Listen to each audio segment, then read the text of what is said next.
అందరికీ నమస్కారం అండి. ఈరోజు దుస్థానములు 3, 6, 8, 12 అంటే ఇవి బ్యాడ్ హౌసెస్ అండి.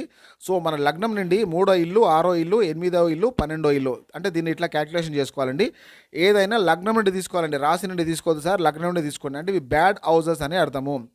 ఫర్ ఎగ్జాంపుల్ ఇప్పుడు మూడో ఇల్లు ఉందండి. ఇది సేల్ ఆఫ్ ప్రాపర్టీ అన్నట్టు. ఎప్పుడైతే మనకు అంతర్దశ వస్తుందో, ఆ గ్రహానికి సంబంధించిన అంతర్దశ వస్తుందో, దశ వస్తుందో, కంపల్సరీగా వీళ్ళు వీళ్ళ దగ్గర ఉన్న ప్రాపర్టీని సేల్ చేస్తారని అర్థము.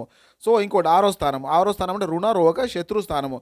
అంటే ఇప్పుడు ఎట్లా అంటే అప్పులు, వీళ్ళు మ్యాక్సిమం టు మ్యాక్సిమం వీళ్ళు అప్పులు చేసి బతుకుతారండి. అప్పులు వీళ్ళ లైఫ్లో అప్పులే ఉంటాయి అన్నట్టు.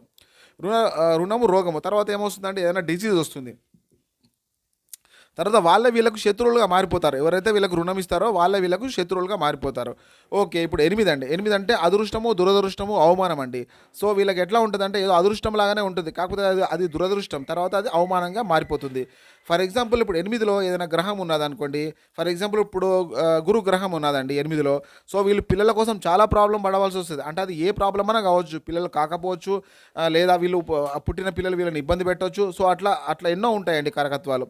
సో, 12 అంటే ఏంటిదంటే వ్యయం అండి. వీళ్ళకు అన్ని ఖర్చులే అన్నట్టు. ఇంకా అది శుభ ఖర్చా, అశుభ ఖర్చా అనేది గ్రహాన్ని బట్టి చెప్పాల్సి ఉంటుంది. కాకపోతే ఏంటంటే 12లో గ్రహం ఉన్నదంటే ఫర్ ఎగ్జాంపుల్ శని ఉన్నాడండి. శని 12లో ఉంటే వీళ్ళకు బ్యాకప్ అన్నట్టు. వీళ్ళ లాస్ట్ జీవితంలో ఏదో పెండింగ్ ఉంది. ఐ మీన్ ఆ వర్క్ కోసం వీళ్ళు ఇప్పుడు పుట్టారు అని అర్థం. అట్లా ప్రతి ఒక్కొక్క గ్రహానికి మనకు ఒక్కొక్క కారకత్వం అంటే ఒక్కొక్క రిజల్ట్ అనేది ఉంటుందండి. థ్యాంక్ యూ అండి. థ్యాంక్ యూ ఫర్ వాచింగ్ అండి. లైక్ చేయండి, షేర్ చేయండి, సబ్స్క్రైబ్ చేయండి.